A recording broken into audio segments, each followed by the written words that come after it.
What's up and welcome back, everybody.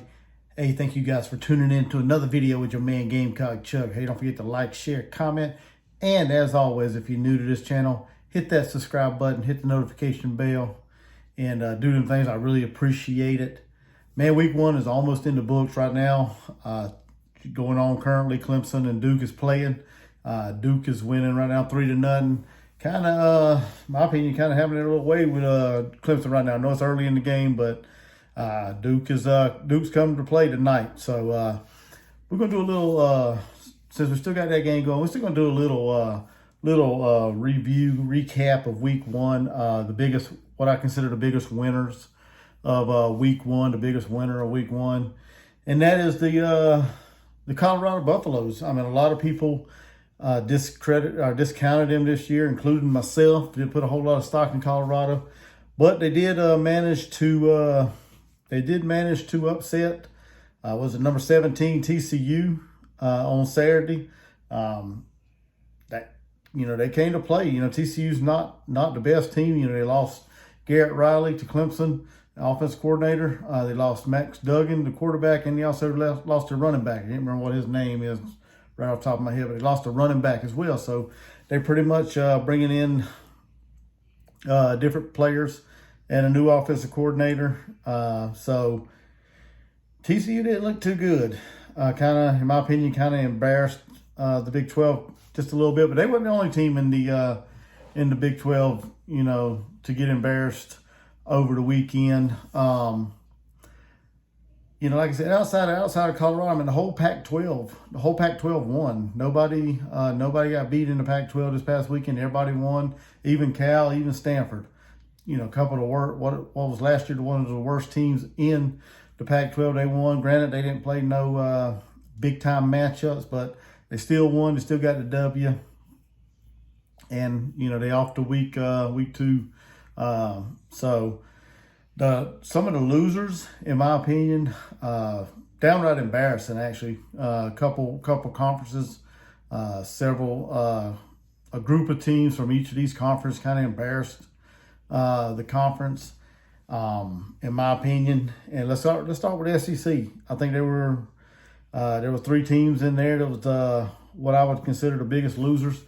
Florida, Graham Mertz, he is, as he was advertised, trash. They lost to Utah on Thursday night. 24-11. He threw for 333 yards, but for nothing. I mean, it just wasn't there. Florida just isn't there. They are, like I said, they are what they were advertised in the spring game and everything. So, Billy Napier's got to get that team back right. The second team is my Gamecocks. They flat out damn embarrassed me, embarrassed all the Gamecock Nation with that pathetic display that they put on the field Saturday night. Spencer Rattler threw for 353 yards, sacked 9 times, running for his life. A lot of people throwing shade on Spencer Rattler, talking about, how they don't believe he's a good quarterback. But hell, John Elway, Joe Namath, Joe Montana, Tom Brady, you put any quarterback behind that line of scrimmage, they would be running for their life and getting killed, man. I mean, it's just pathetic. I mean, it was a bad night. Every yard Rattler put up, he earned, he deserved. He was one of the warriors that were out there, him and Xavier Legette, that went for 178 yards on 9 catches. So, and as far as running game, a lot of people want to spew off and talk a bunch of shit about how Gamecocks missing the Marshawn Lloyd and Jaheim Bell. No, we're not. We're not missing them, because even them two there wouldn't have done any better. Marshawn Lloyd, he complained and kept a deep thigh bruise almost a whole year last year, so he would have been irrelevant in this game as well. Jaheim Bell, he probably would have been complaining that he wasn't getting the ball enough, and his mom would have been all over Twitter and stuff. But that's neither here nor there. But we're not really missing them.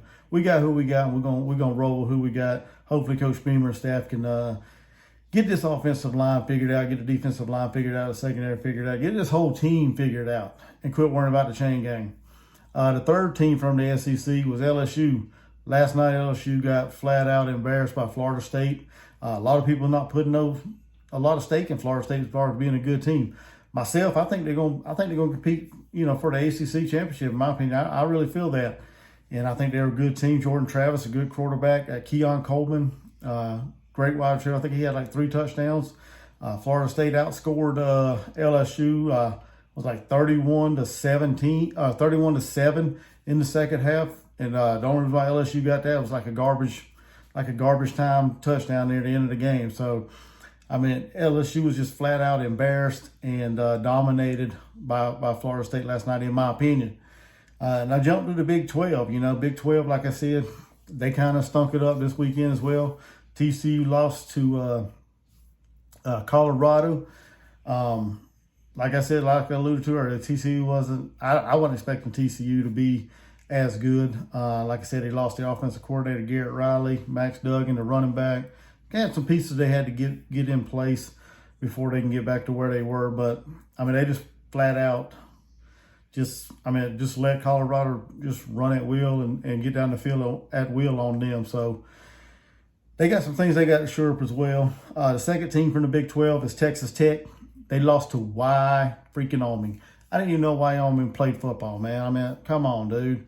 How do you lose to Wyoming in double overtime? I mean, just flat out embarrassing, in my opinion, as far as the Pac-12 or the Big 12. And they're supposed to be one of the contenders, one of the dark horses out that a lot of people were saying that was supposed to contend for the Big 12. The next team that lost, I mean, here's a doozy right here. Baylor. Baylor went out and got beat by in-state Texas State University. Really? You got beat by Texas freaking State. I can't, there's no word to explain that. I mean, I know the quarterback, I think I saw a while ago, the quarterback had an MCL tear or an injury in the game. So still no excuse. Next man up. You're playing an FCS team in Texas State. There's no reason why Texas State should beat you. And I think it was at home. I want to say it was at home. But still, I'm not going to touch on West Virginia. West Virginia, they're playing to fire Neil Brown, basically. They lost to Penn State. At least Penn State was a ranked team and a legit opponent. Whenever they played the other night, Saturday night. So I'm not going to touch on West Virginia. Like I said, they in the midst of trying to get rid of Neil Brown. He'll probably be gone about mid-year when West Virginia can't find a win on their schedule. The final team that I consider one of the biggest losers of the weekend, Purdue. How in the hell do you lose to Fresno State? But they did it. Fresno State beat them, squeaked out a win, and kind of like one of the embarrassments of the Big 10 this past weekend outside of Nebraska and Minnesota game. That game was about atrocious and about as boring as watching paint dry. I mean, no offense. I mean, just pathetic from both sides, from both teams. So, but like I said, some of the biggest, what I think is the biggest winners and losers of this weekend. But y'all can get in the comment section. Let me know what I may have missed. Let me know by, dropping a comment, liking this video, share. Like I said, and also, if you're new here, hit that subscribe button, hit the notification bell. And that's all I got for this video. And I'll see you guys in the next one. Gamecock Chuck, I'm out. Go Gamecocks.